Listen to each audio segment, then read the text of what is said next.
Seigneur, ce matin, glorifie ton Fils bien-aimé. Que cet enseignement nous prépare, ô Dieu de gloire, à ce grand marathon de prière qui va débuter demain. Glorifie ton Saint-Nom au milieu de rachetés.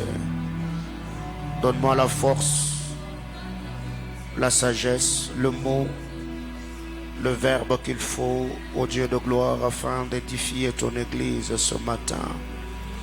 Seigneur, malgré la pluie, ô Dieu de gloire, nous sommes là.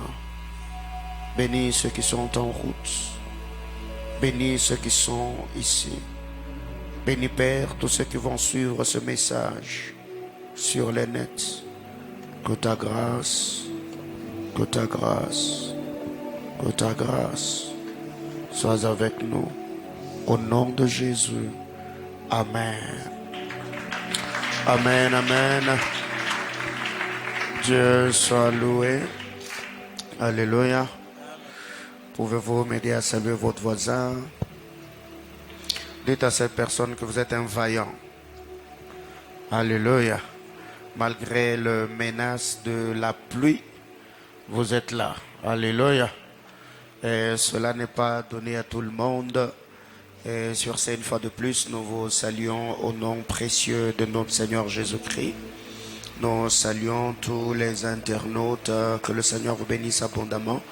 De partout, vous êtes en train de nous suivre. Alors, je voudrais ce matin que nous puissions faire cet exercice.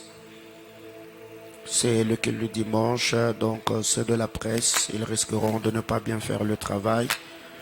Je vais demander à tous ceux qui sont ici, là derrière, si vous pouvez occuper les chaises vides ici. Je commence avec vous, tous ceux qui sont là-bas, à moins que vous ayez un enfant, mais si vous n'avez pas un enfant, il y a des chaises vides ici. Donc ceux qui viendront après, ils ne doivent pas commencer à se faufiler. Nous devons remplir la première chaise.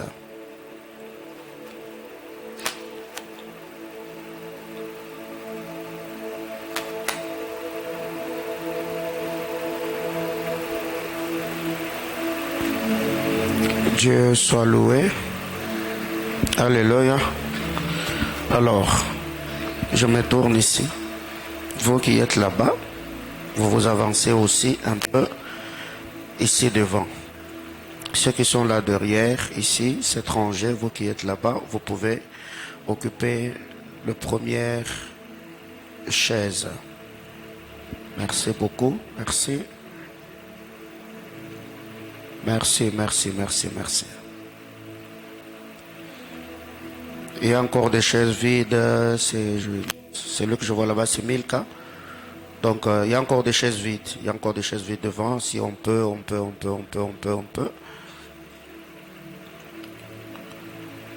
Merci. Si devant toi, il y a une chaise vide, aidez-moi à le remplir. Si devant toi, il y a une chaise vide, on avance. Merci beaucoup.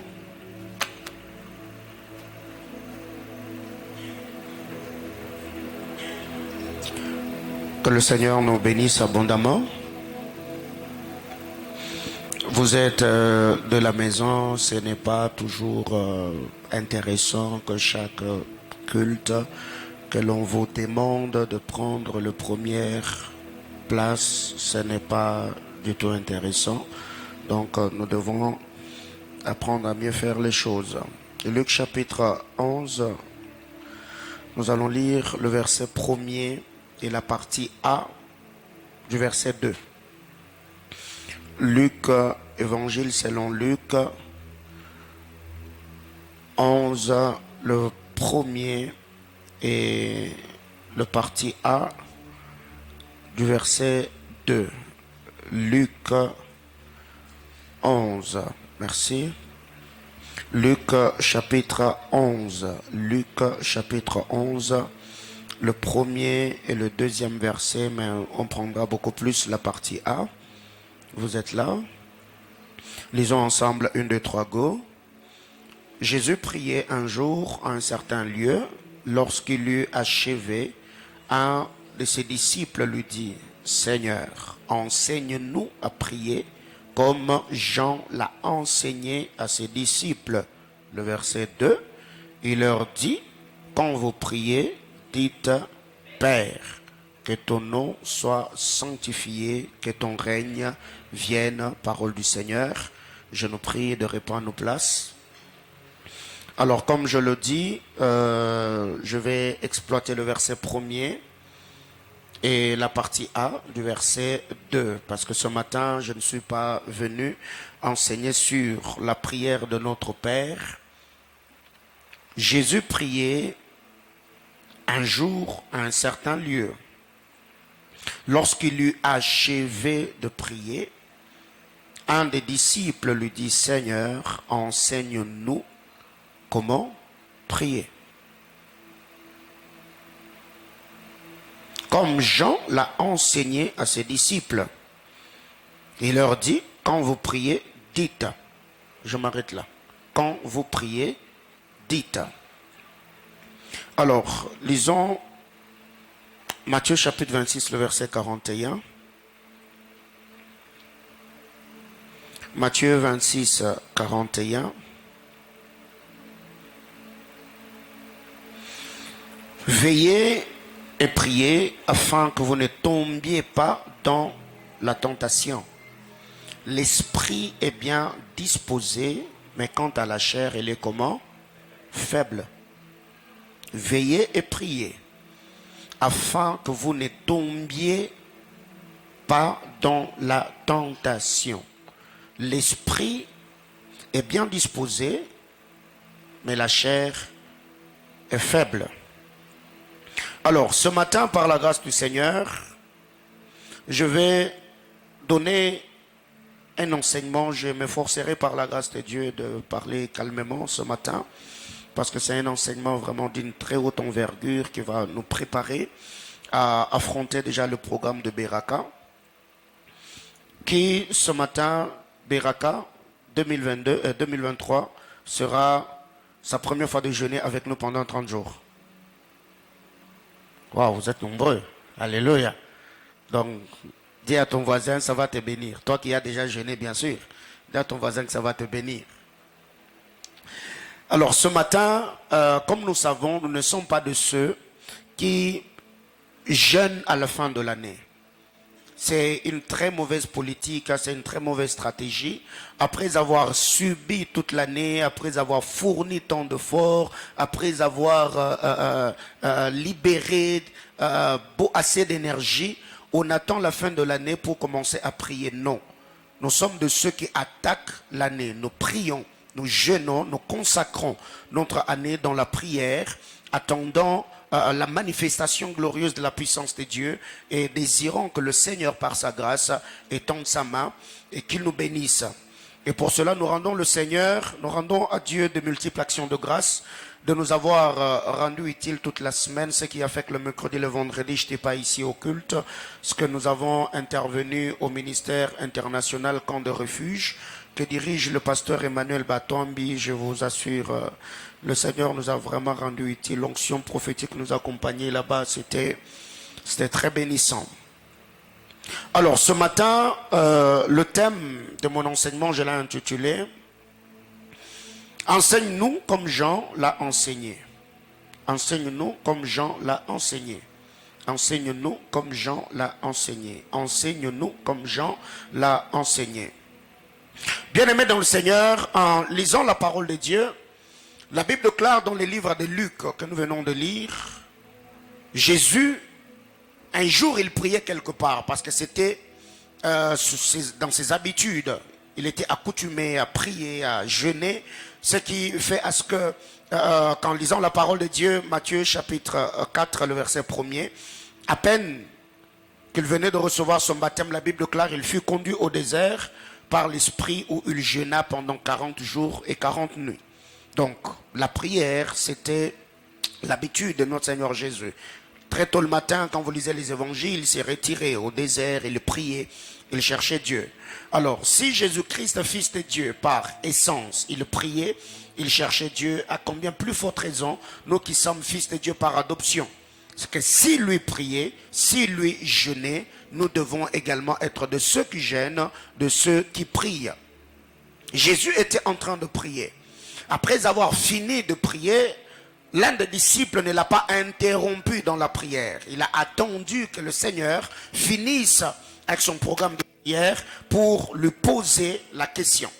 Et cet homme s'approche et dit à Jésus, « Seigneur, apprends-nous à prier. Apprends-nous à prier comme Jean-Baptiste l'a appris à ses disciples. » Parce que dans le temple, plusieurs, le Sadducéen, le Sanhédrin et tout le docteur de la loi, apprenaient à leurs disciples comment ils priaient. Ils formulaient de prières. Ils enseignaient à ces personnes-là comment ils devaient communier avec le Seigneur dans la prière. Alors qu'est-ce qui arrive? Leur manière de faire leur prière n'était pas conduite par l'esprit. Parce que c'était comme une formule. C'était comme la répétition de mots. Où tous les jours, ils répétaient la même chose. Ils n'avaient pas une révélation particulière, personnelle ou individuelle avec le Seigneur. Ce qui faisait que tout ce qu'ils faisaient, ils s'appuyaient sur l'enseignement que leur maître leur donnait. Alors, en lisant la parole de Dieu dans Matthieu chapitre 6, le verset 7, le Seigneur était en train de reprocher le disciple en disant, « Ne multipliez pas de vaines paroles quand vous priez, pensant que c'est à force de beaucoup parler que vous serez exaucés. » Ici, le Seigneur, parlant de ces genres de prières, c'est le prière que le pharisien, c'est le prière que le Sanhédrin, les docteurs de la loi, étaient en train de donner à leurs disciples. Alors, eux, ne cherchaient pas autre chose. Eux n'approfondissaient pas leur intimité avec le Seigneur. Ils étaient en train de faire la répétition de ces prières. Jour après jour, ils répétaient les mêmes choses. Ils disaient les mêmes choses. Ils répétaient les mêmes choses. Et ici, quand le Seigneur prend la parole au verset 2, la Bible déclare, Jésus leur dit, quand vous priez, dites. Donc on prie en parlant. Et comme je l'ai toujours dit, un homme de prière n'est pas seulement celui qui prie, mais le plus haut niveau dans la prière, c'est quand on devient une prière. Alléluia. Le plus haut niveau dans la prière, ce n'est pas quand nous prions seulement. Non.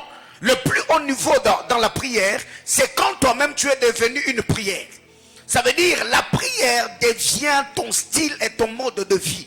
Tu ne pries pas parce que ça ne va pas, mais tu sais que la prière est vitale pour ta vie, pour la respiration de ton âme et pour ton maintien spirituel. Quand je parle du maintien spirituel, ça veut dire entretenir ta relation avec le Seigneur. Et deuxième vérité importante que nous devons retenir, on n'apprend pas à prier en lisant des livres qui parlent de la prière. Le seul moyen d'apprendre à prier, c'est de fléchir les genoux et commencer à prier. Alléluia. Géréter. On n'apprend pas à prier en lisant des livres qui parlent de la prière. Parce que beaucoup d'entre nous, dans les années, je crois, 2008, 2010, jusqu'à 2012, pour ceux qui servaient Dieu en ces temps-là, tous, nous nous sommes empressés d'acheter les livres Bonjour Saint-Esprit de l'évangéliste Benny Hinn. Nous avons lu ces livres. Et d'ailleurs, ceux qui étaient courageux, ils s'est réveillé le matin, ils commençaient à faire comme Benny Hinn quand il s'est réveillé le matin, il dit Bonjour Saint-Esprit. Ce n'est pas tous ceux qui ont lu les livres sur Bonjour Saint-Esprit, ils ont commencé à opérer dans la puissance comme Benny Hinn.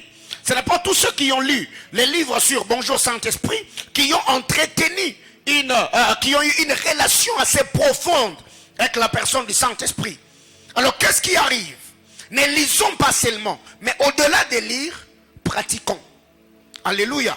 Qu'est-ce que j'appelle pratiquer? Ça veut dire fléchissez les genoux et priez. Quelqu'un me comprend? Alors ici, nous sommes en train de parler de jeûner et prier. Jeûner, c'est manger peu. C'est la définition que nous donne le dictionnaire. Jeûner, c'est manger peu. Jeûner, c'est manger moins. Ou même par une privation volontaire. Jeûner, j'arrêtais, c'est manger peu. Jeûner, c'est manger moins par une privation volontaire. Jeûner, c'est manger peu. Jeûner, c'est manger moins par une privation volontaire. 2. Jeûner, c'est s'abstenir ou se priver de certaines jouissances. Jeûner, c'est s'abstenir ou se priver de certaines jouissances. Jeûner, c'est s'abstenir ou se priver de certaines jouissances. 3. Jeûner, c'est s'abstenir d'aliments par un esprit de dévotion ou de mortification. Jeûner, c'est s'abstenir d'aliments par un esprit de dévotion ou de mortification. Car le mot jeûner du grec nestéia, nestéia qui s'écrit comme N-E-S-T-E-I-A,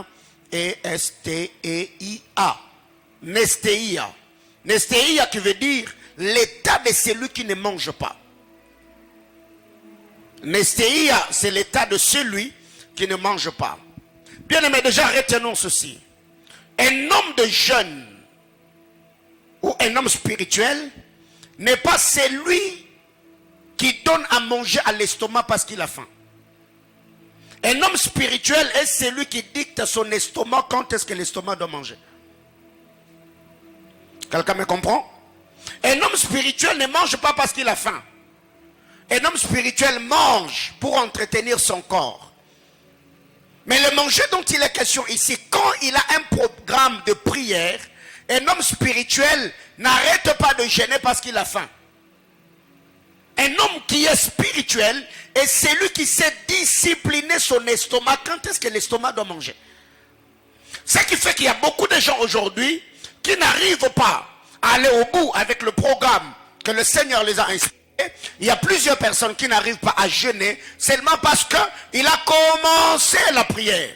Arrivé à un certain moment, il sent déjà que son corps commence à s'affaiblir. Et directement, il a peur. Bien-aimés frères, moi qui vous parle aujourd'hui, 2008, je crois, peut-être le prophète Élisée, je l'ai déjà dit ici une fois, il est parmi ceux qui m'ont encadré dans le prophétique un moment.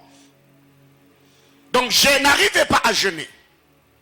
Moi, il suffisait seulement que je reste affamé du matin jusqu'au soir. Donc, toute la fatigue du corps allait s'installer dans mes chevilles. Je vous dis, je n'arrivais pas à me tenir debout. Donc, je sentais comme si mes pieds étaient en train de gonfler. Et beaucoup de gens se moquaient de moi. Comment est-ce que toi, tu ne jeûnes pas? Mais aujourd'hui, jeûner, c'est devenu mon quotidien. Il y a des moments où même je jeûne sans me rendre compte que je suis en train de jeûner. Parce que j'ai déjà un sérieux problème avec le manger. Alors, qu'est-ce que nous devons faire? Comme j'étais en train de dire, un homme spirituel n'est pas celui qui mange parce que l'estomac veut manger. L'homme spirituel est celui qui impose à son estomac quand est-ce que l'estomac doit manger. Alléluia. Alors retenons ceci. On ne peut pas jeûner sans aimer Dieu. Jeûner sans aimer Dieu, jeûner sans obéir à la parole de Dieu est une crève de faim. Autrement dit, celui qui jeûne en vivant dans le péché, il n'a rien fait. Tu es en train de crever, tu es en train de faire un régime. Parce que de ces jeûnes-là, tu n'auras rien. Donc cela veut dire, quand on veut jeûner, quand on veut chercher le Seigneur dans la prière, eh bien nous devons apprendre à tourner le dos à tout ce qui est du monde, le loisir, le plaisir. Ici, je ne suis pas en train de dire parce que tu veux jeûner, tu mets d'abord pause. Tu dis non, je ne veux plus dans la boîte, je ne veux plus me prostituer, je ne veux plus faire ceci, je ne veux plus voler parce que là, je vais d'abord jeûner. Donc, après avoir jeûné là, je vais récupérer. Non. Ça veut dire un abandon total de la vie du péché. Alléluia. Parce que celui qui abandonne le péché totalement, il deviendra lui-même une offrande sur l'autel, l'offrande agréable selon ce que le frère Paul nous dit dans les livres de Romains. Alors, il y a des gens comme ça. Parce qu'il veut jeûner, il arrête d'abord tout ce qu'il faisait avant. Il dit non, maintenant là, on ne va pas pécher. On jeûne d'abord, on jeûne. Après, ils entrent en prière, ils prient, ils reçoivent l'onction. Donc l'onction, ils sont en train de cumuler l'onction qui va leur permettre encore maintenant de bien pécher après avoir jeûné. Non. Dis à ton voisin, crève de faim. Donc si tu veux jeûner, il faut d'abord aimer Dieu. Il faut aimer Dieu. L'amour de Dieu et l'amour pour Dieu. J'aime le Seigneur. Je jeûne pour entretenir ma communion avec Dieu. Je jeûne pour chercher la face du Seigneur. Je jeûne faisant appel à la grâce, à la faveur de Dieu sur ma vie, afin que Dieu, par sa grâce, m'assiste et me soutienne pour accomplir la mission qu'il m'a confiée ou m'a assignée sur la terre des hommes. La grâce véritable ne s'oppose pas au jeûne et à la prière.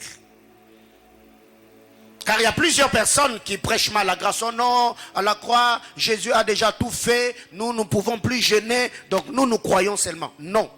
La grâce véritable ne s'oppose pas au jeûne et à la prière. Marc chapitre 2. Verset 18. Verset 18 au verset 20. Marc chapitre 2, 18. Avec la Bible de Clare. Les disciples de Jean et les pharisiens jeûnaient. Ils vinrent dire à Jésus, pourquoi les disciples de Jean et ceux des pharisiens jeûnent-ils, tandis que tes disciples ne jeûnent point? Jésus leur dit, les amis de l'époux peuvent-ils jeûner pendant que l'époux est avec eux? Aussi longtemps qu'ils sont avec eux, aussi longtemps qu'ils sont avec eux l'époux, ils ne peuvent jeûner. Le verset 20, les jours viendront où le pot leur sera enlevé et alors ils jeûneront en ces jours-là. Donc ici, Jésus était déjà en train de prédire son ascension, son enlèvement, son retour dans la maison du Père. Il dit, aussi longtemps que moi je suis sur terre, ils sont sous ma prise en charge. C'est moi qui jeûne pour eux, c'est moi qui prie pour eux. Mais quand je partirai, ces jours-là, ils vont jeûner. Et quand vous lisez la parole de Dieu dans 2 Corinthiens, quand le frère Paul est en train de parler aux Corinthiens, Paul est en train de leur dire, j'étais dans des jeûnes nuls. Lisons la parole.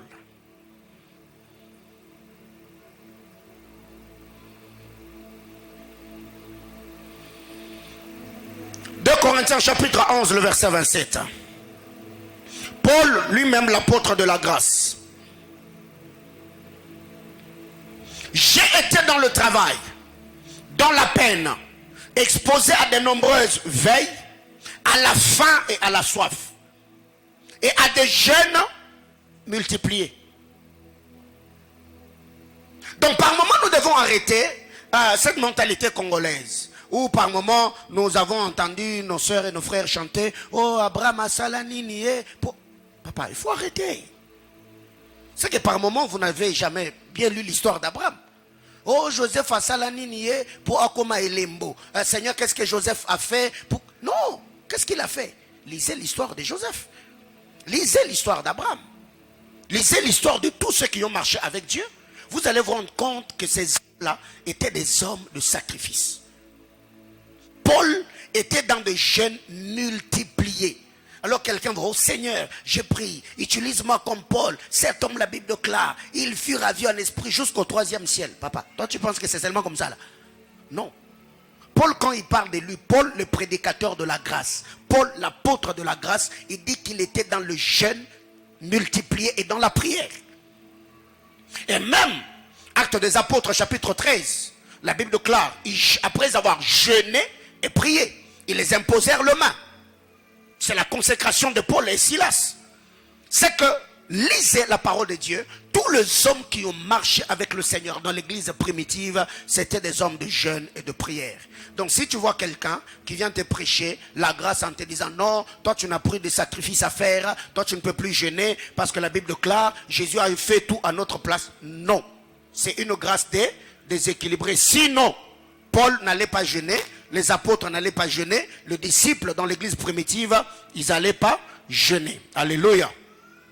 Alors, comment nous devons préparer ce programme? J'ai 14 choses. Je vais partager avec nous rapidement et je m'efforcerai de rester dans le temps. On va passer à la table du Seigneur. On donne les offrandes, le communiqué après. Nous rentrons, nous reposer pour la réunion de demain. Premièrement, que faire pour réussir une retraite spirituelle? Enseigne-nous comme Jean l'a enseigné à ses disciples. Enseigne-nous comme Jean l'a enseigné. Enseigne-nous comme Jean l'a enseigné. Enseigne-nous comme Jean l'a enseigné. Priez afin que vous ne tombiez pas en tentation. L'esprit est bien disposé, mais la chair est faible.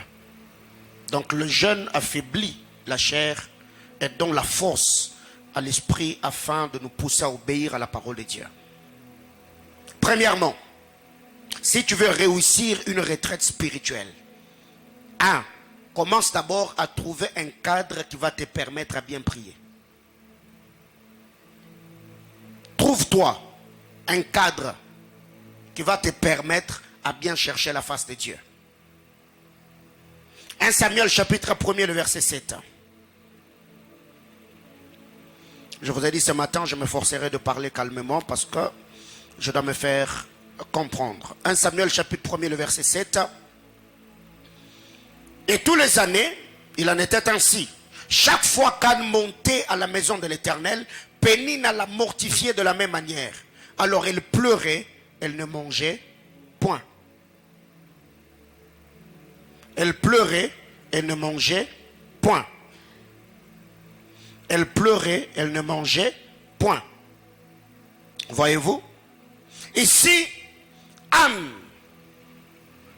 s'est trouvé un cadre qui allait la permettre de bien prier. C'était où ce cadre? Le temple ou encore la maison de l'Éternel. Parce que chez elle à la maison, la Bible déclare, Pénine la mortifiait jour après jour. C'est que ce qui se passait à la maison ne permettait pas à Anne de se recueillir ou de se concentrer dans la présence de Dieu. Parce qu'imaginez-vous peut-être qu'elle est dans sa tente en train de prier et de l'autre côté, Pénine est en train de jeter le jeton, s'il faut que je le dise ainsi. Ça allait la déconcentrer. La Bible déclare, comme Pénine l'a mortifiée, Anne est allée au temple, elle a pleuré. Et la Bible déclare l'amertume dans l'âme, elle a versé d'abondantes larmes. Alors vous voulez réussir Beraka. La première des choses, commencez d'abord à trouver un cadre qui va vous permettre à vous mouvoir facilement dans la prière. Si à la maison vous avez une chambre où vous passez nuit seul, donnez des instructions à la maison. Parlez avec ceux qui sont à la maison. De telle heure à telle heure, je m'enfermerai dans la prière. Si vous avez le temps d'aller au désert, vous pouvez vous recueillir dans la présence de Dieu. Et si vous n'avez pas d'endroit, ces temples, les portes seront grandement ouvertes afin de vous recevoir pour vous permettre à prier, pour vous permettre à chercher Dieu. Même Jésus-Christ, après avoir reçu son baptême, Matthieu chapitre 4, le verset 1er, la Bible déclare, il fut conduit au désert par le Saint-Esprit. C'était le cadre approprié qui allait le permettre au Seigneur de prier, de chercher la face de Dieu. Alors il y a des gens qui veulent prier. Il a la volonté de prier. Mais il ne sait pas seulement par où commencer, comment surprendre. Par où je vais commencer? Qu'est-ce que je dois faire? Quels sont les préalables? Qu'est-ce que je dois faire pour maximiser ou encore faire réussir ma retraite? Donc la première des choses, commencer à choisir un cadre qui va te permettre à prier. Un cadre qui va te permettre à te concentrer dans la prière. Donc déjà dès demain, les portes de l'église seront grandement ouvertes. Vous avez besoin de prier. La journée, vous passez. Il y aura une douce musique qui sera en train de jouer parce que c'est le mardi que nous allons vraiment commencer avec tout le programme. Et demain, tu es seul. Tu peux venir. Tu as ton téléphone, tu as tes écouteurs, tu as une petite radio. Tu peux venir, tu mets la musique, tu te recueilles dans la présence de Dieu parce que nous ne viendrons pas prier pour le voisin. Ça veut dire tu es l'intercesseur de ta propre vie. C'est toi qui dois te tenir devant le trône du Seigneur, cherchant sa face pour que les choses puissent changer cette année. Alléluia. Anne a choisi le temple. Elle est allée au temple et l'a prié. Jésus l'Esprit l'a conduit au désert. Il est allé là-bas, il a prié. Et quand vous lisez la parole de Dieu, même dans les livres de Pierre, la Bible déclare, comme il avait faim, Pierre est monté. Il est monté au haut lieu. Afin de faire quoi? Afin de prier. Et à un moment, il a reçu la vision. Je suis dans Actes des Apôtres chapitre 10, l'histoire de Corneille. Il a reçu une vision où il a vu une nappe qui descendait. Pourquoi Pierre n'a pas prié là où on était en train de préparer? Il allait sûrement être distrait par les odeurs de la cuisine. Mais il a choisi, il est monté dans la chambre haute. Et c'est là que le Seigneur s'est révélé à lui. Si vous êtes mari et femme, tu peux dire à l'autre, non, non, de telle heure à telle heure, laissez-moi, je veux me recueillir dans la prière. Si à la maison, il y a des enfants qui vont te déranger, tu peux aller au désert. Tu peux peut-être le matin, tu viens ici au temple, tu pries, voire même dans ton bureau, à l'heure de la pause, tu peux peut-être fermer la clé du bureau, fermer ton bureau à clé, et tu pries. Si peut-être le bureau, vous êtes plusieurs, vous avez 1 heure, tu peux dire, ok, dans les 1 heure, je vais quitter le bureau sans seul transport, tu quittes le centre-ville, tu peux venir ici pendant 40 minutes. Tu es dans la présence de Dieu, tu pries, et dès qu'il est temps, tu peux regagner le bureau, et le soir, nous serons là afin de pouvoir prier tous ensemble et chercher la face de Dieu. Que quelqu'un me dise Amen. Premièrement, nous avons dit qu'est-ce que nous devons faire si nous voulons que cette retraite soit une réussite, hein? C'est choisir un cadre qui va te permettre de bien prier, n'est-ce pas? 2, il faut bien manger avant de commencer un long programme de prière. Parce que nous ne gênons pas pour tomber malade dans la suite. Non. Il faut bien manger avant de commencer un long programme de prière. Et très généralement, dans des pays développés, il y a même d'autres personnes qui vont se faire consulter.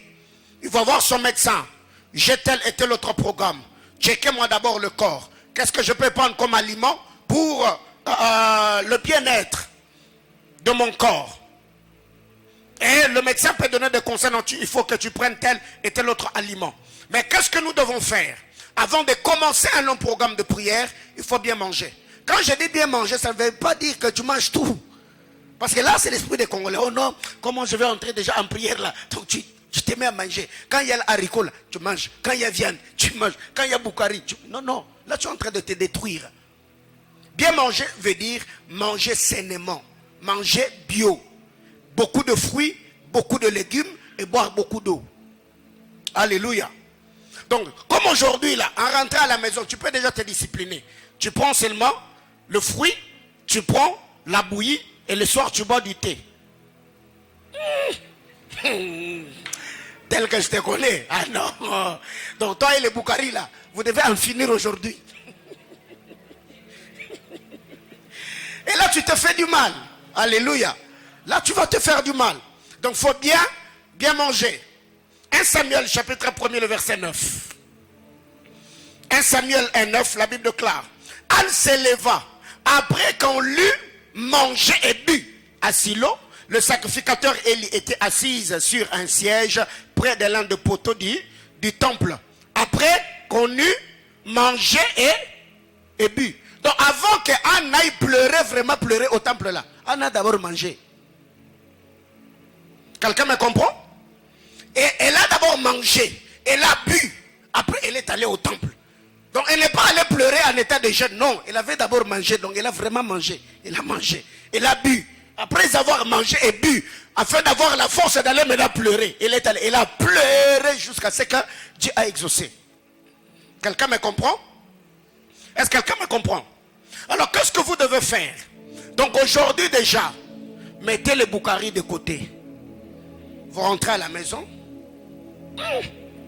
Mais ma main là ne veut pas sortir. Alléluia. Oui, tu mets le boukari de côté. Tu dis, ok, moi aujourd'hui déjà, je commence Beraka aujourd'hui. Je prends la bouillie.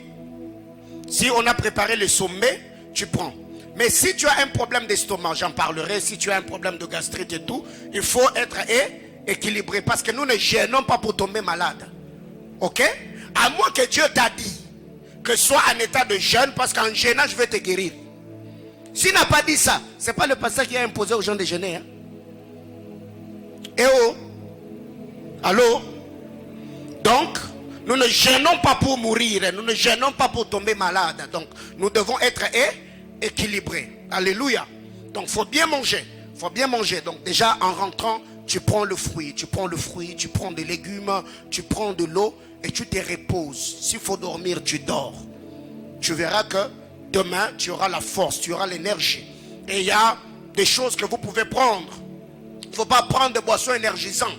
tu es en train de jeûner, tu vas prendre la boisson énergisante où il y a des cocaïnes et tout. Oh non, c'est énergétique. Frère, on ne prend pas la boisson énergisante quand on est en train de jeûner. Non. Ça va détruire le foie, ça peut attaquer le cœur. C'est déconseillé. Alléluia. Vous pouvez peut-être acheter le noix de cajou, le noix de pistache. Il y a beaucoup de noix dans des supermarchés qui peuvent vous permettre d'avoir de la force. Alléluia. Dis à ton voisin, il faut bien manger. Bien manger ne veut pas dire tout manger. Non.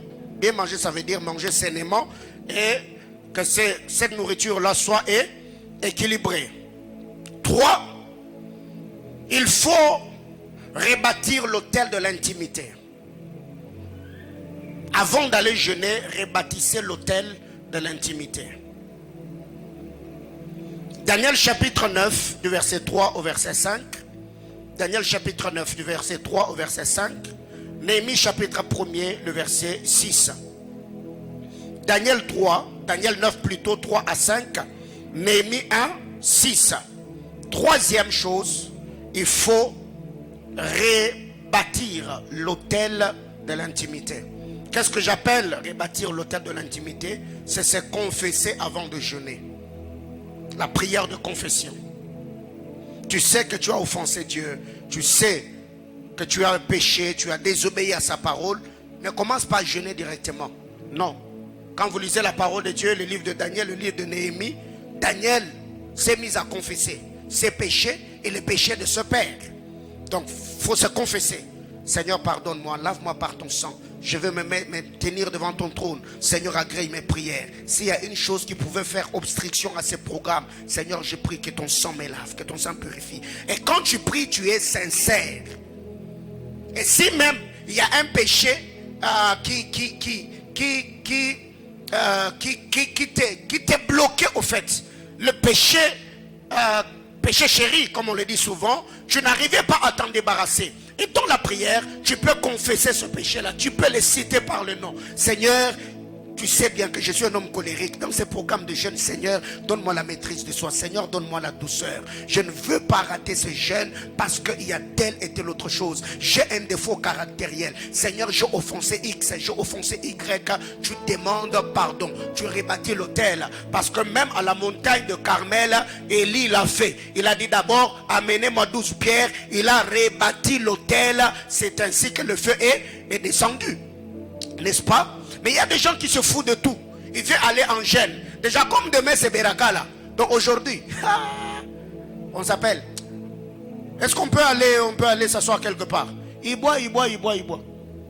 D'autres vont aller se voir dans des trucs. Après, non, demain moi je commence la prière. Hein? Je commence la prière. Donc, comme je commence la prière demain, péchons aujourd'hui. Non. Alléluia. On ne pêche pas parce qu'on veut aller prier. On ne récupère pas le péché parce qu'on veut aller prier. Oh non, tu vois, je veux faire 30 jours. Alors aujourd'hui, c'est le dernier jour péchons. Non. Cet homme-là, il est l'ennemi de ton âme. Quelqu'un comprend de quoi je parle? Oh non, tu vois, comme vous commencez demain, donc nous, on peut pécher même jusqu'à 22h. Et déjà à minuit, toi, tu vas te confesser. Papa, là, c'est péché intentionnel. Quelqu'un me comprend? Dis à ton voisin, ne pêche pas. Dis-lui que Dieu te garde à ne pas pécher. Alléluia. Donc, tu te mets devant l'autel de Dieu, tu te répands sincèrement. Et après que tu aies fait cette confession ou cette repentance, et tu prends la décision qu'après le jeûne, tu ne vas plus le faire. Amen, amen. 4. Il faut jeûner avec des motivations pures. Il faut jeûner avec des motivations pures. Il faut jeûner avec des motivations pures. Jacques chapitre 4 le verset 3. Jacques 4 le verset 3. 1 Jean 5 le verset 14. Jacques 4 3. 1 Jean 5 14. 1 Samuel 1 le verset 11. Jacques 4 le verset 3. 1 Samuel 1 Jean 5 le verset 14. 1 Samuel chapitre 1er le verset 11. Bien-aimés dans le Seigneur, beaucoup de gens n'arrivent pas à réussir leur retraite spirituelle parce qu'ils ont des motivations impures. Il va en retraite. Oh Seigneur, tu vois, Marie-Claire s'est mariée. Seigneur, je veux. Seigneur, dans Beraka, là. Seigneur, vois-moi. On ne va pas prier pour rivaliser quelqu'un. On ne va pas prier pour se venger contre quelqu'un. On ne va pas prier pour que Dieu t'exauce et que tu leur prouves que toi aussi tu peux quelque chose. Non. Il faut prier avec des motivations pures. Il faut chercher Dieu sincèrement. Toute le fois où Anne priait pour rivaliser Pénina, Dieu n'avait jamais donné un Samuel. Mais c'est le jour où Anne s'est tenue devant le trône. Et elle a prié pour elle-même et pour Dieu. Elle a dit, Seigneur, si tu me donnes un enfant mâle, je vais te le donner. Les jours où elle a assaini la motivation, le Seigneur a donné l'enfant qu'elle cherchait. Alors il y a plusieurs personnes. Beraka 2021, tu avais prié avec des motivations impures. Tu es sorti les 12 requêtes là. Dieu a seulement exaucé 2. Beraka 2022 là, tu es entré. Sur 12 requêtes là, le Seigneur a exaucé seulement une seule chose. Et c'est quoi la chose? Te garder vivant. Tu es en vie. Dieu a exaucé la prière. Et les 11 requêtes là, Dieu a mis ça dans les oubliettes. Pourquoi? Parce que quand Dieu lit, le Seigneur ne lit pas ce que tu as coché sur papier. Le Seigneur regarde la motivation, les intentions. Le Seigneur regarde l'état de ton cœur. Bien aimés frères, la Bible déclare qu'on ne se trompe pas. On ne se moque pas de Dieu. On va entrer en jeûne. Pour faire quoi? Pour prouver à quelqu'un? Non. Ce qui fait qu'il y a d'autres personnes qui sont orgueilleux, ils sont même prétentieux dans la prière. Donc lui, il ne prie pas pour lui. Même quand il parle en langue, ce n'est pas pour lui. C'est pour lui faire voir que, vous faire voir qu'il y a un level. Même son parler en langue là, c'est de l'intimidation. Oh papa, il y a quoi? Alors, c'est tenir devant Dieu. Nous devons nous tenir devant le trône de grâce avec des motivations pures. Seigneur, je prie que dans ce programme de Beraka, que tu me visites, que tu me donnes le travail. Seigneur, tu vois mon cœur. Non, Seigneur, d'ailleurs moi qui t'ai craint toute l'année, je ne me suis pas marié. Mais l'autre sœur, la celle qui est mal réputée, Seigneur, tu es méchant. Il y a même des chansons comme ça que nous avons chantées. Alléluia. C'est de la méchanceté. Oh Dieu, ceux qui ne te craignent pas, tu les visites. Frère, toi tu penses que Dieu va te visiter parce que tu crains Dieu. Même si on prenait ta crainte de Dieu, là, on le mettait sur la balance, ça ne vaut rien. Quelqu'un me comprend? Et il y a des chansons comme ça que nous avons chantées. Toi qui t'as dit ça? Dieu nous bénit par sa grâce, pas parce que nous le craignons. Dieu nous bénit par sa grâce et par son amour. Pas parce que nous le servons, non. Quelqu'un me comprend? Donc je n'ai pas besoin d'accuser quelqu'un dans ma prière pour que Dieu exauce ma prière, non.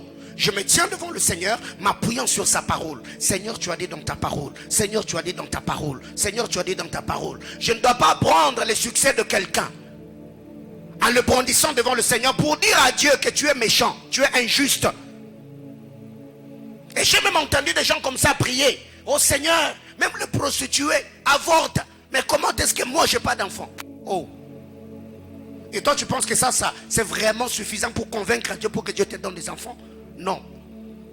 Je prierai m'appuyant sur la parole de Dieu. Tu as dit dans ta parole que dans ma maison il n'y aura pas femme stérile ni bête qui avorte. Seigneur, j'ai besoin des enfants. Souviens-toi de moi dans ta grâce. Bénis-moi. Motivation pure. Mais si déjà en demandant ce que tu demandes, il y a déjà quelqu'un d'autre que tu as déjà mis dans une prison dans ton cœur. Donc quand tu pries là, c'est pour rivaliser la personne. Dieu connaît les motivations. Tu vas prier, tu vas te rouler par terre. Tu vas manger fruits, légumes, tu vas boire du thé rouge avec le pain. Tu sors ici, Dieu ne fera rien. Il faut que je te prépare. Hein? Eh oh. Dieu ne fera rien. 5. Il faut avoir un bon planning. Dis à ton voisin, il faut avoir un bon planning. Qu'est-ce que j'appelle un bon planning? 3 grands temps dans un bon planning. 1. Avoir les heures de prière. 2. Le temps de la méditation de la parole. 3. Le temps de se reposer. Je peux ajouter 4. Un bon repas. 4 choses dans le planning. 4. 1. Les heures de prière. 2. Le temps de méditer la parole. 3. Le temps de se reposer. 4. Les repas que l'on doit prendre. La prière. Daniel chapitre 6, le verset 10 et le verset 13. Pour la prière, Daniel chapitre 6, le verset 10 et le verset 13. Luc chapitre 2, le verset 37. Daniel 6, 10 et 13. Luc 2, 37. Luc 5, 33. Matthieu 17, 21. Daniel 6, 10 et le verset 13. Luc 2, 37. Luc 5, 33. Matthieu 17, le verset 21. Alors, qu'est-ce que je veux dire ici? Ce programme, c'est une retraite spirituelle. C'est un programme de jeûne et prière. Alors, qu'est-ce qui arrive? Il y a d'autres personnes qui n'arrivent pas à prier. Donc, lui, quand il faut prier là, il est en train de suivre la télé pour faire passer le temps. Parce qu'il n'a pas de choses à dire à Dieu. Il est dans un programme de prière, mais il est connecté du matin à minuit. Non, ce n'est pas un programme de diversion. Non, non. On n'est pas dans ce programme pour se divertir. C'est un programme de prière. Et dans mon programme journalier, je me disponibiliserai de telle heure à telle heure. J'aurai 1 heure de temps dans la prière. Et dans ce programme, j'ai des sujets de prière. Je prierai pour telle et telle autre chose. Je ferai telle et telle autre chose. Et quand tu te mets à prier, tu y es précis et concis dans ce que tu fais ou dans ce que tu dis. Donc nous ne sommes pas ici en train de jeûner ou toute la journée, toi tu es à la maison en train de suivre la télé, en train de te divertir et tu attends seulement le culte du soir. Le soir, on va prier, oui, mais ce n'est pas suffisant. Alléluia. Dis à ton voisin, aie un bon planning. Tu prépares ta retraite dans la prière. Tu te tiens devant le trône de Dieu. Seigneur, je prie. Je serai debout de minuit à 1 heure. Je vais prier peut-être de 2 heures à 3 heures. Je vais prier de 5 heures à 6 heures. Comme je travaille et que la journée, je serai vraiment occupé, je mettrai le réveil dans mon téléphone. Dès qu'il est 6 heures pile, je suis debout. J'ai pris de 6 heures à 7 heures. À partir de 7 heures, je commence à m'apprêter parce qu'à 8 heures, je dois être au bureau. Et comme la journée, je ne saurais pas prier, dès qu'on ferme le bureau, je quitte mon bureau directement, je vais à l'église. Pourquoi? Parce que je dois maximiser dans la prière. Et tu verras qu'avant la fin de ce programme, le Seigneur étendra sa main et il te bénira. Alléluia. Deuxièmement, la méditation. Il faut méditer la parole. Je ne vais pas seulement prier, mais je vais aussi lire la Bible. Je ne vais pas seulement prier, mais je vais aussi scruter les Écritures. Daniel chapitre 9, le verset 2. C'est en lisant que Daniel s'est rendu compte qu'il y a une prophétie que Jérémie avait donnée. Tu peux être là, après avoir prié, tu as prié. Le Saint-Esprit peut te conduire dans la parole. Tu tombes sur une portion d'écriture. Dieu te dit, c'est ta prophétie de l'année. Quelqu'un me comprend? Bien mes frères, en 2004-2005, j'étais le genre de prophète qui pouvait aller à la montagne de Mangengenge. 7 jours de jeûne, sans Bible. Moi je prie, c'est mon Seigneur, ouvre mes yeux spirituels, oh Seigneur. Donne-moi des révélations prophétiques à ma Père. J'ai pris que mes oreilles se débouchent, oh Seigneur. J'ai pris que ton trône soit sur ma langue. Délie ma langue, je vais prophétiser. Heureusement, j'étais bien entouré. Il y a mes amis qui m'ont dit, mon frère, avec la grâce prophétique que tu as là, si tu te mettais à lire la parole de Dieu, tu seras un excellent prédicateur. Je les ai écoutés. Je me suis mis à lire. Et je suis là où je suis. Alléluia. Dis à ton voisin, au-delà de prier, lis aussi la Bible. Il faut lire la parole. Il faut lire la parole. Il faut lire la parole. Daniel chapitre 9, le verset 2. Daniel a lu la parole de Dieu. Daniel a lu la parole. Il a lu. Et tu verras que dans la lecture, c'est que tu seras en train de lire, tu auras une certaine compréhension. Parce que quand on lit la parole de Dieu, en état de jeûne et de prière, bien, il y a toujours une onction particulière qui accompagne ces temps de méditation. Parce que ton esprit est tellement ouvert que tu comprendras certaines choses que tu ne comprenais pas avant.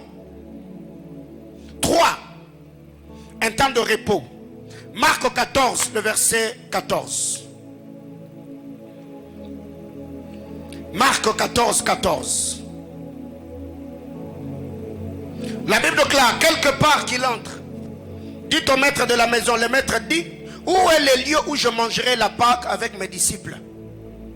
Où est le lieu où je mangerai la Pâque avec mes disciples? Où est le lieu où je mangerai la Pâque avec mes disciples? Je veux revenir sur Marc. Jésus, dans l'histoire où il est en train de traverser la mer avec le disciple, le vent et les tempêtes s'étaient élevés, n'est-ce pas? Jésus faisait quoi? Jésus faisait quoi en ce temps-là? Il dormait. Autrement dit, il s'est reposé. Après avoir travaillé, après avoir prêché, après avoir guéri les malades, après avoir purifié les lépreux, Jésus, il était fatigué, il est allé dormir. Jésus dormait. C'est un marathon de prière.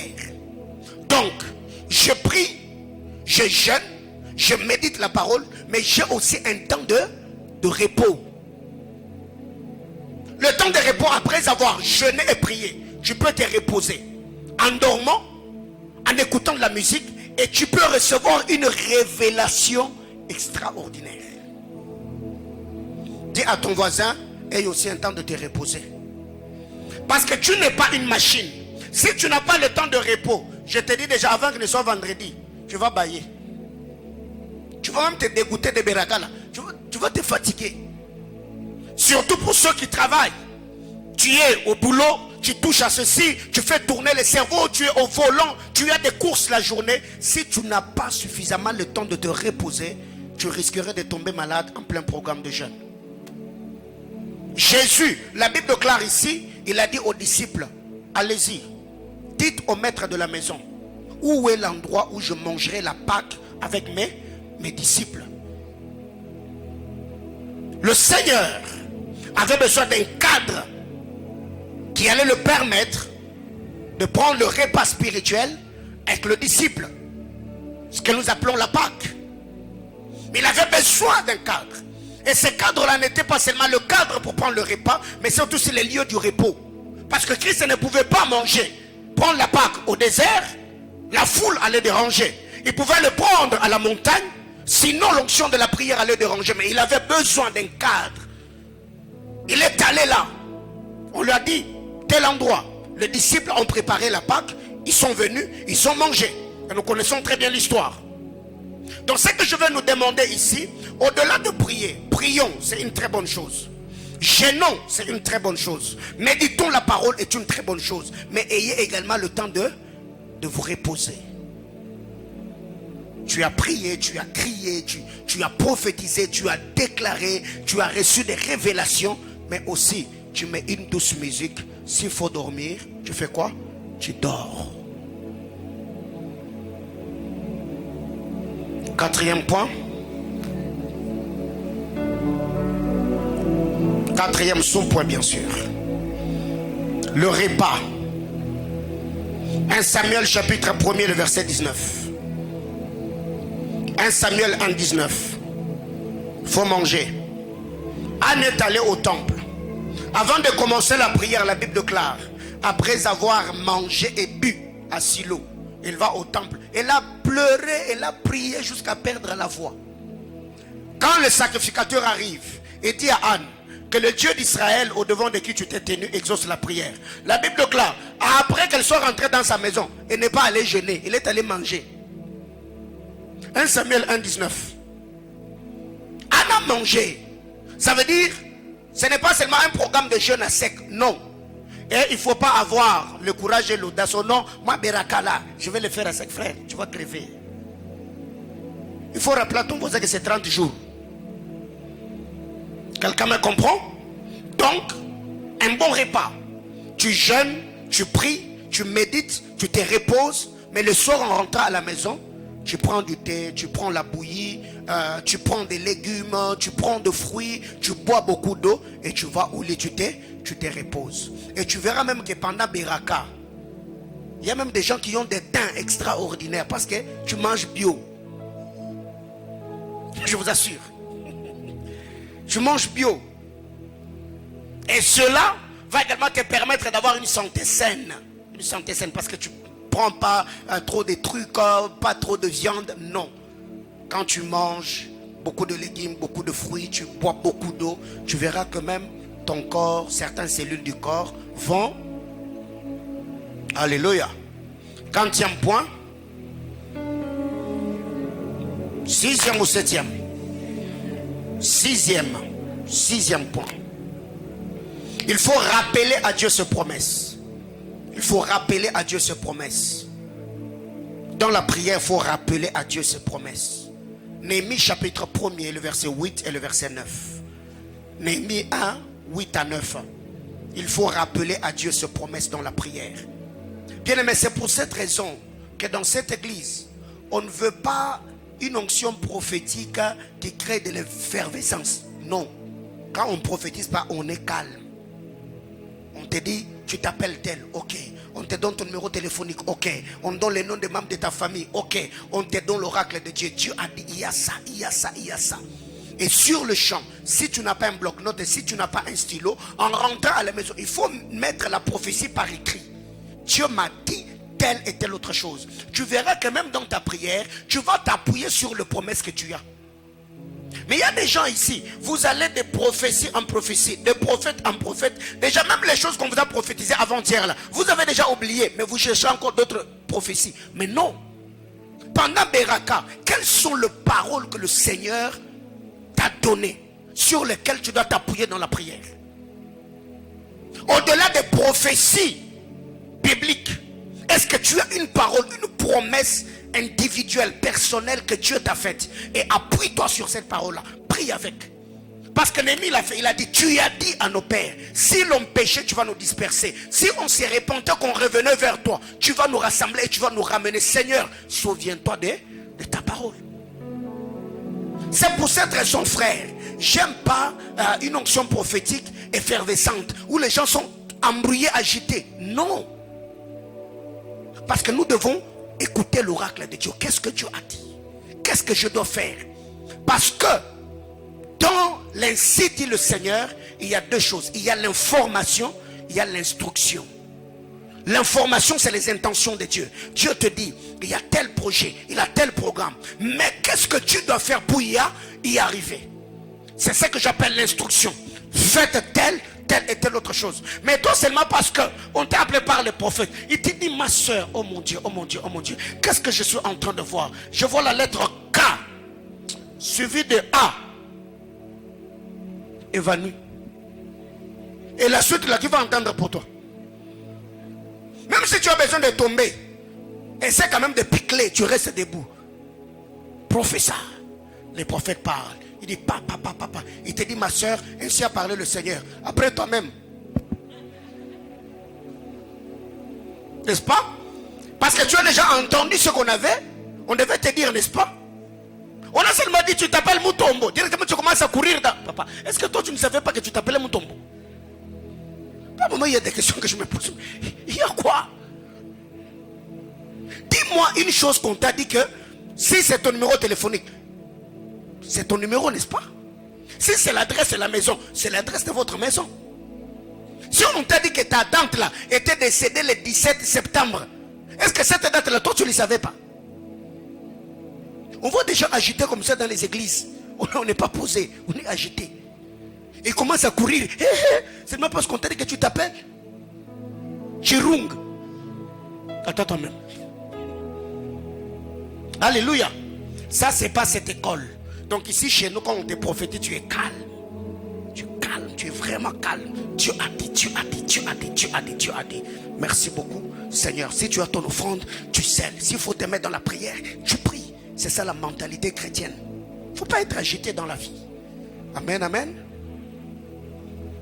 Donc ici, je suis en train de dire, il faut rappeler à Dieu ses promesses. Seigneur, tu m'as dit, pendant Bingo Père, tu m'as dit.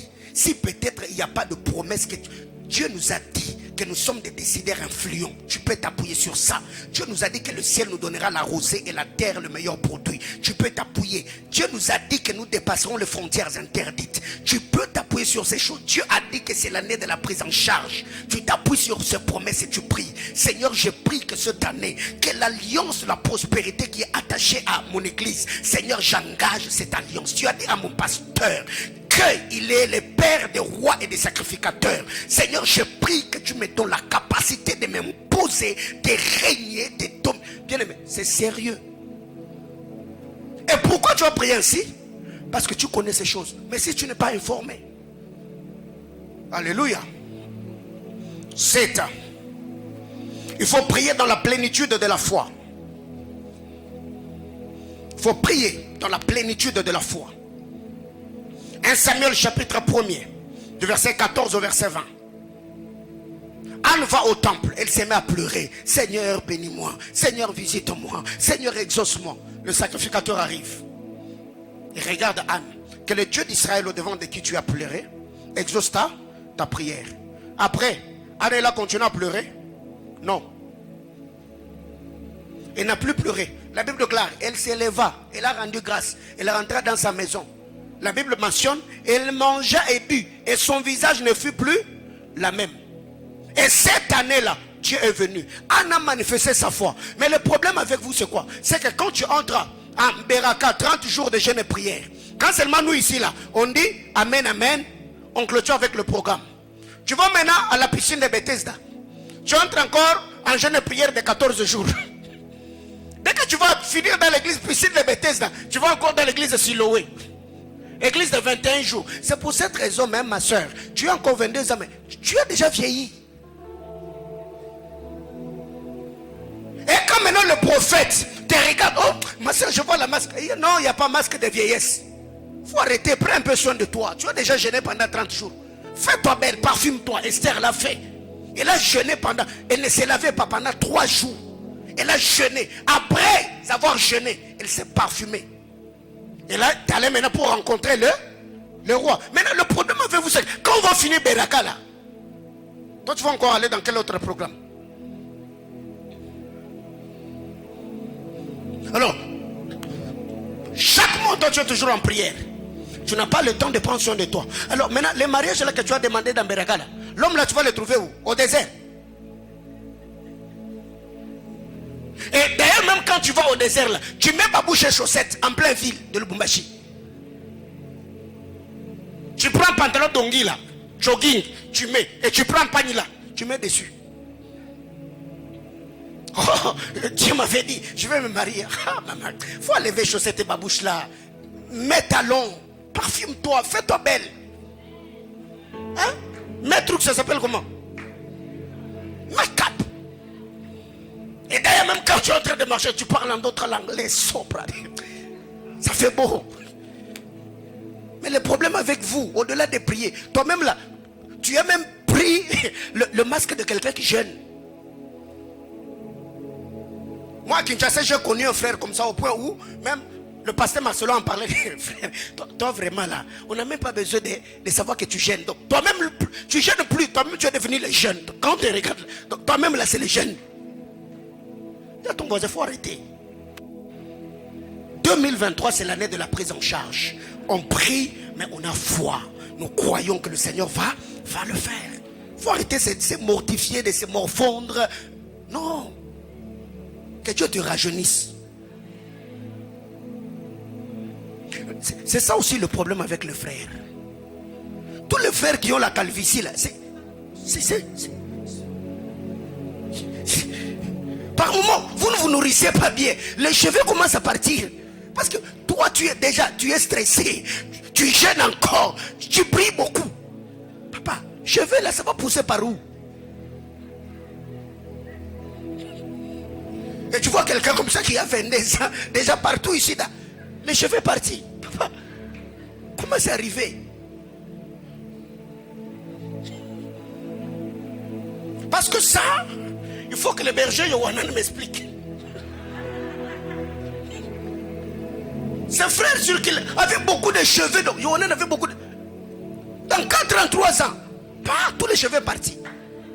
Est-ce qu'il y a une soeur qui a blessé le cœur de mon fils là? Alléluia. Je ferme la porte. Il est alcoolisé, il ne faut pas lui dire ça. Amen, amen. Donc dis à ton voisin, sois équilibré. Même pendant Beraka là, ma soeur, même pendant Beraka là, tu peux trouver Marie pendant Beraka là. Il ne faut pas venir parce qu'on est Beraka là, tu viens donc dans Beraka Penza. Non, il faut pas être Beraka. Donc on est dans Beraka, mais toi ne sois pas Beraka. Parce que c'est Beraka là.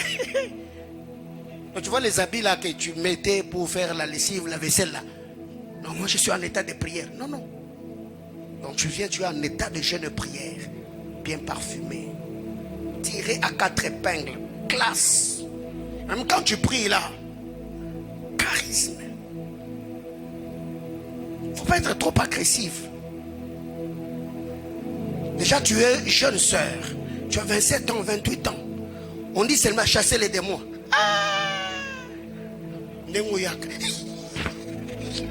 Le frère qui est à côté, il dit, oh, il y a quoi?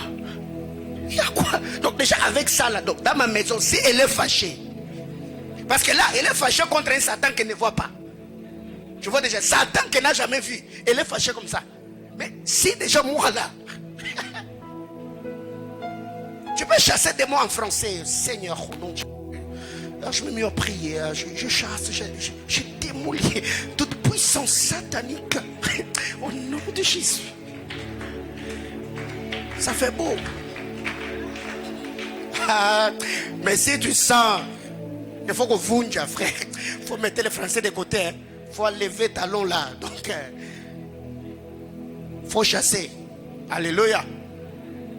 Donc, je n'ai pas dit que faites ce que je venais de dire là. Parce que nous l'avons toujours dit, si tu ne connais pas, hein, si tu ne connais pas l'intensité de mes problèmes, tu ne comprendras pas l'agressivité de mes prières. Ouais. Mais aussi, Satan ne sera pas chassé parce que tu as beaucoup crié. Non. Les puissances de ténèbres sont anéanties par l'autorité, le pouvoir que nous avons dans le nom de Jésus. Pas les mouvements que nous faisons. Je chasse. Non. Alléluia. Je crois, c'est Papa Roland Dallot qui a toujours donné ce témoignage. Dans leur jeunesse, ils étaient en train de chasser le démon. Il était encore à l'église La Borne. Résistance. Et la femme de l'apôtre, Jacques-André Verneau, est entrée. Il a posé la question à ceux qui étaient là. C'est quoi le problème? Oh non, nous avons beaucoup chassé, les démons nous résistent. Il est venu calmement. Est-ce quoi le problème? Esprit impur, je t'ordonne au nom de Jésus. Sors. Le démon qu'on chassait là, il est parti. Il a dit oui, rendez grâce à Dieu. Il est sorti. Ils sont restés. Donc là, c'est ça là. Ah non. Voyez-vous? Donc il ne faut pas intimider les gens. Il faut avoir foi. Aïe, aïe, aïe, aïe. 40e chose. 8e. Il ne faut pas oublier le but poursuivi dans la prière malgré les épreuves. Il ne faut pas oublier le but que tu poursuis ou que tu poursuivais dans ce programme-là de jeûne. Il ne faut pas oublier le but. Parce que le diable peut venir t'éprouver. La tentation peut arriver. 1 Samuel chapitre 1er du verset 12 au verset 16. Anne, elle a un problème. Elle va au temple, elle se met à prier. Seigneur, Seigneur. Et l'épreuve de Anne est venue par qui? Par le sacrificateur qui était au temple. Le sacrificateur arrive. Il regarde Anne et dit, femme, jusqu'à quand tu feras passer ton vin? Tu vois ce que ça fait? Toi tu es là en train de prier, Seigneur bénis-moi, Seigneur visite-moi. Et la personne qui est censée te comprendre, c'est la personne qui vient te taxer d'être une femme ivre. C'est quoi Anne et quinoise. À la maison il y a Pénina qui dérange. Elle va au temple pour prier. Mais toi tu viens parce que tu es prêtre. Oh non ma soeur, tu cries beaucoup. Tu vois déjà ce que ça fait. Mais regardez la réponse de Anne. Mon Seigneur, je ne suis pas ivre. Mon cœur est plein d'amertume. Bien aimé, il faut rester focus. Tu peux être là, tu traverses des moments de concentration terribles dans la prière. Mais la personne qui est censée comprendre ce que tu es en train de traverser, c'est la personne par qui le diable va passer pour te tenter. Qu'est-ce que tu dois faire? Focus. Faut mettre tout ça de côté. Ça peut arriver. Toute la journée tu as jeûné, tu as prié. Tu arrives seulement au temple là. Ces jours-là, la sœur Bora n'est pas d'humeur. Elle fait ça. Tu viens. Elle te dit, mets-toi ici. Toi tu dis, non ma soeur, je suis fatiguée. Elle te dit, Yaya, tu te mets ici.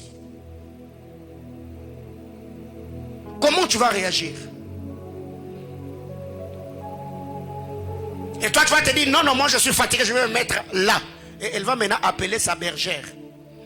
Bergère, j'ai demandé à cette sœur de se mettre là. Et la bergère arrive et me dit, maman, le pasteur a dit que quand vous venez avant, mettez-vous devant. Tu feras quoi? Pour couper court et ne pas te déconcentrer, fais quoi? Lève-toi, va t'asseoir là où on t'a demandé de s'asseoir. Parce que cette tentation, tu peux, peut-être ça peut arriver, soit tu es à la maison, soit même dans un taxi-bus, quelqu'un peut t'énerver. Soit même au temple, le diable peut passer par quelqu'un, il t'énerve en plein culte. Mais qu'est-ce que tu dois faire? Je suis en train de prier. Je ne vais pas entrer dans des histoires. Moi, c'est la prière. Je suis déjà concentré. Donc, que tu viennes, que tu dises, que tu racontes, je ne vais pas entrer dans ce jeu-là. Je veux me taire, je veux me calmer jusqu'à ce que je finirai mon programme. Mais ce n'est pas aussi, tu te dis, ok, dès que je vais finir le programme, toi aussi, Sango, c'est que tu as commencé là, je te laisse. Après Beraka, non, ça c'est la vengeance. Alléluia. Donc, tu restes à comment? Rapidement. Anne n'a pas attaqué le sacrificateur. Elle a dit, Seigneur, mon Seigneur, ta servante a l'amertume de l'âme. La personne qui l'a traité d'être une femme ivre, c'est par lui que Dieu est passé pour libérer Samuel. C'est-à-dire que le Dieu d'Israël au devant de qui tu as pleuré exauce la prière. Mais imaginez-vous, si Anne, après qu'elle soit blessée, elle a aussi blessé le sacrificateur, on allait même la chasser du temple. Guérison des blessures, suite au prochain numéro, demain. 9. Il ne faut pas compter sur tes efforts ou sur ton planning, mais il faut compter sur la grâce de Dieu. Il ne faut pas compter sur les efforts. Il ne faut pas compter sur le planning. Il faut compter sur la grâce de Dieu. Néhémie chapitre 1er, le verset 11. Il ne faut pas compter au nom parce que j'ai des heures de prière, la manière dont j'ai structuré les choses, le Seigneur va agir. Non, non. Ne compte pas sur ton planning, ne compte pas sur tes efforts, parce que la Bible déclare dans Zacharie 4:6, ce n'est ni par la force, ni par la puissance, mais par mon esprit. Donc je ne vais pas compter sur mon canevas, sur mon programme, je compterai sur la grâce et la fidélité de Dieu. 10. La discipline. Il faut être discipliné. Dis à ton voisin, sois discipliné dans Beraka. Matthieu chapitre 4 du verset 2 au verset 10. Je vais vite. Matthieu 4 2 à 10. Daniel chapitre 1er du verset 11 au verset 16. Daniel 1 11 à 16. Daniel 10 le verset 3. Matthieu 4 2 à 10. Daniel 1 11 à 16. Daniel 10 le verset 3. Faut être discipliné. Ça peut arriver que pendant Beraka, à la maison, on prépare les repas préférés. Tu rentres comme ça. Tu regardes les poulets. Eh, Seigneur. Poulet. Tu regardes vraiment les poulets. Les poulets te regardent. Et ces jours-là, c'est vraiment les jours où à la maison, on a préparé ce que tu aimes. Qu'est-ce que tu vas faire? Seigneur, dans le nom de Jésus, tout est sanctifié par la parole et la prière. Donc aujourd'hui, je mange d'abord comme ça. Moi, je vais faire Beraka 31. Donc, la journée d'aujourd'hui, là, je mange d'abord. Non.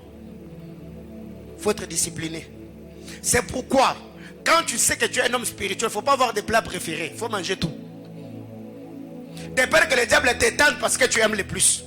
Et dans cette église, c'est une grâce que Dieu m'a faite. J'ai des fils et des filles qui te mangent. Je ne vais pas citer le nom de quelqu'un. Il y a vraiment des sœurs dans cette église. Elles n'ont pas seulement l'onction de prier. Elles ne craignent pas seulement Dieu, mais elles ont également un estomac bien équipé. Alléluia. La discipline. Ouais. Et ça, c'est avantageux. Si vous jeûnez tous dans la maison, tu es sauvé. Mais si c'est toi qui es dans Beraka, les autres là ne jeûnent pas. Faut vraiment être discipliné. Parce que le diable peut passer par eux. Et on te dit même, et surtout si vous êtes dans une famille où on taquine les gens. On peut te faire pleurer. On veut vraiment te faire pleurer. Quelqu'un peut venir même avec une assiette là, jusqu'à ton nez. Ça sent bon. Et toi tu es en prière. On te dit, est-ce que ça sent bon? Et qu'est-ce que tu dois faire? Ceux qui ont reçu Jésus-Christ ont crucifié la chair et leurs désirs. Il faut avoir des versets bibliques qui peuvent t'aider à garder la morale. Non, la parole de Dieu déclare, l'homme ne vivra pas du pain, mais de toute parole. Mais toi-même tu sais que le pain là, t'en veux. Mais pour te consoler, non, l'homme ne vivra pas du pain. C'est la parole qui sort de là, de la bouche de Dieu. Mais quand tu vas seul en chambre là, tu dis, poulet là, poulet. Donc, reste, comment dit, discipliné et concentré. Parce que le diable peut te dévier, peut te désorienter à la dernière minute. 11. Rapidement. 11e chose. Il faut apprendre à écouter Dieu avant, pendant et après la retraite.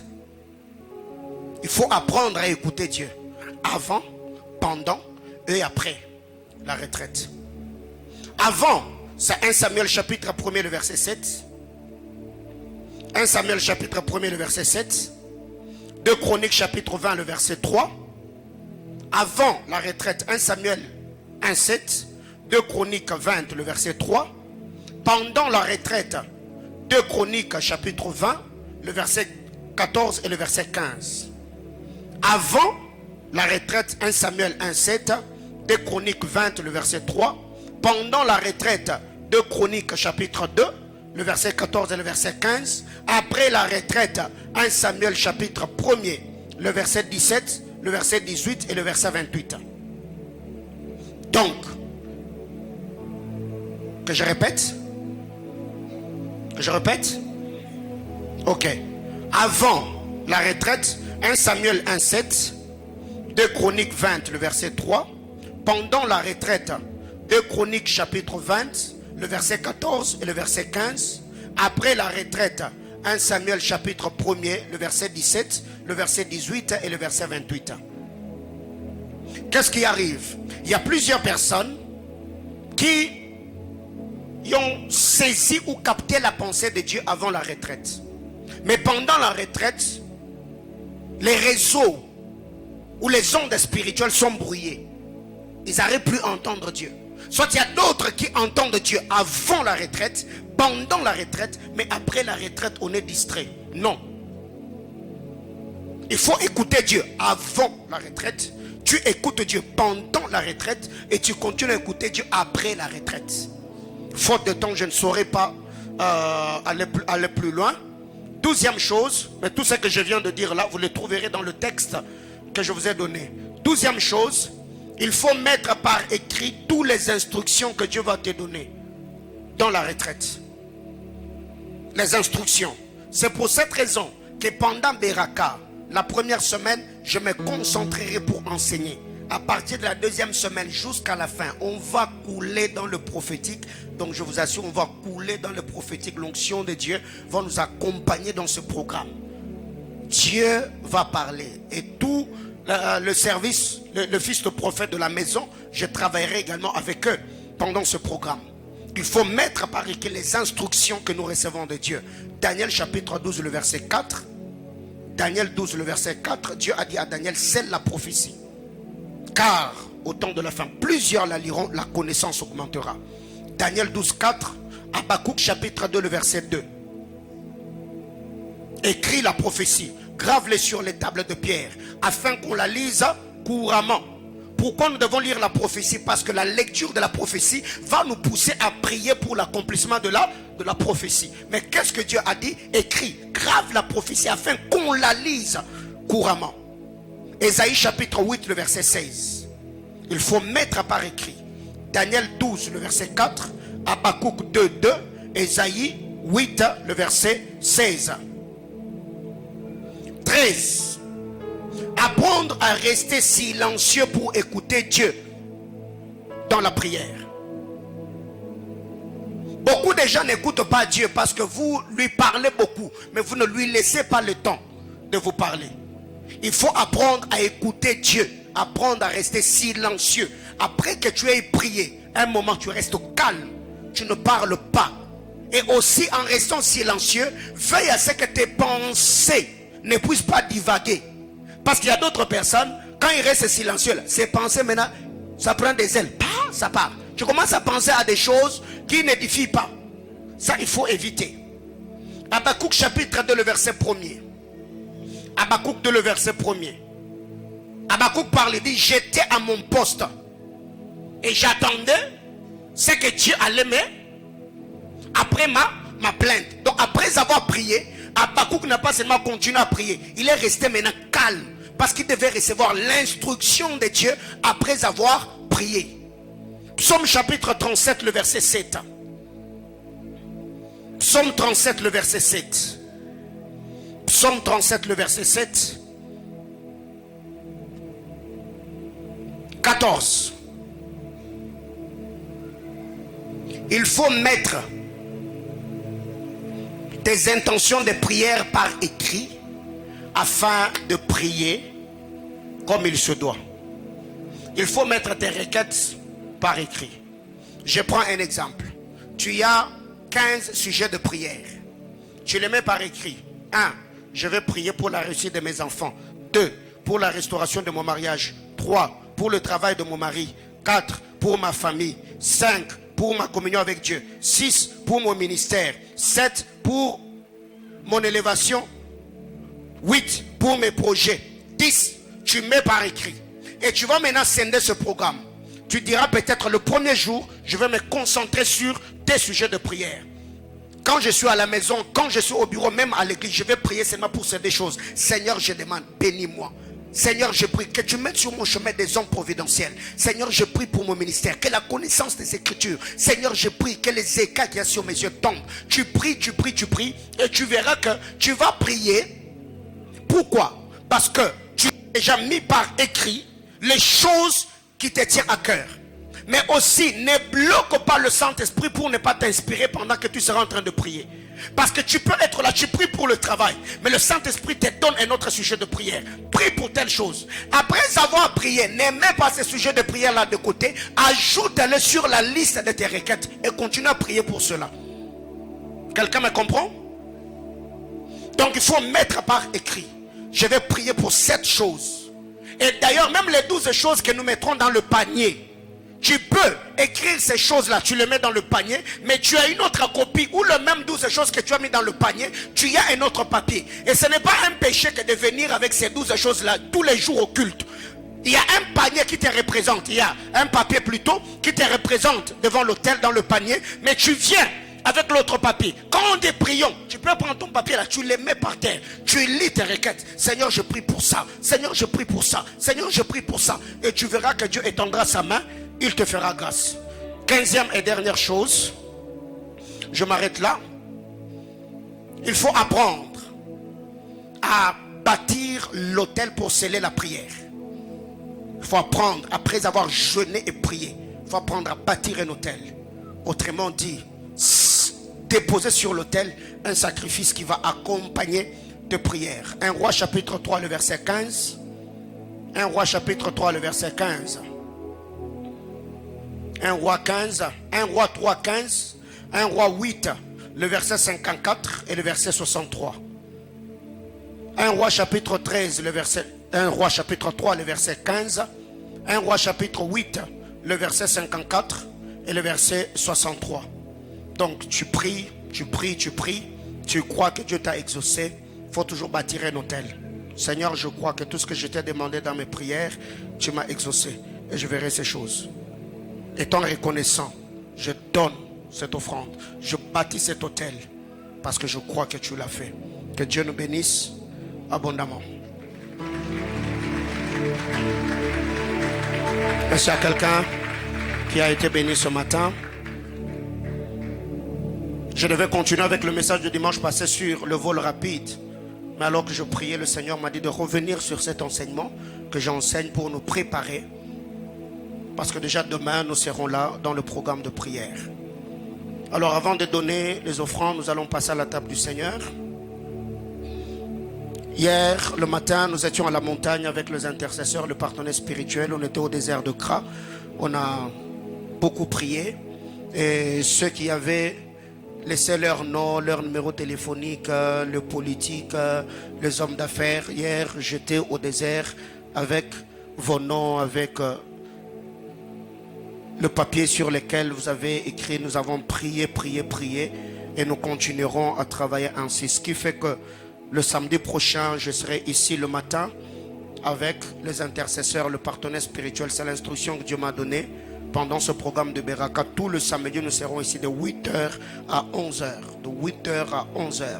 Au lieu de commencer à se déplacer au désert, en état de jeûne, c'est fatigant.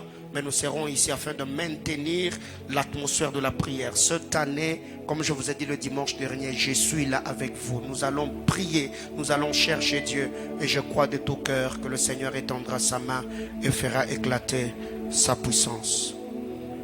Le diacre, pouvez-vous nous aider?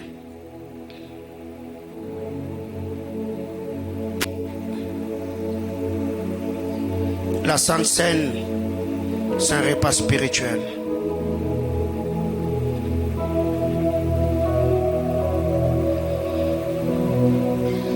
Avant de commencer Beraka, hier c'est alors que je suis en train de me reposer, vu que la fatigue et tout ce que nous avons fait la semaine.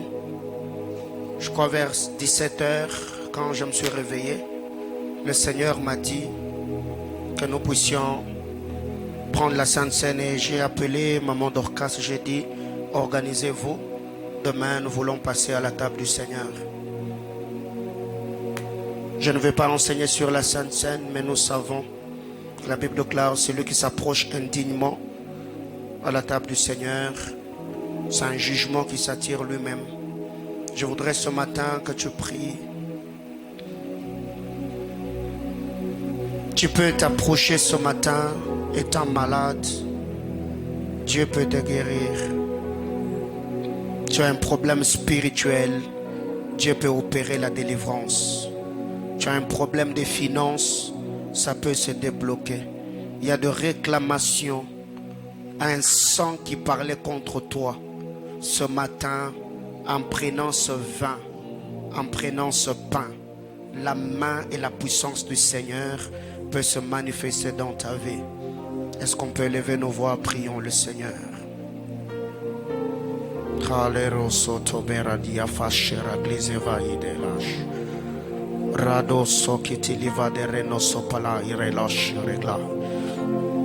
Seigneur Dieu de grâce, éternel Dieu de gloire, je prie au nom de Jésus.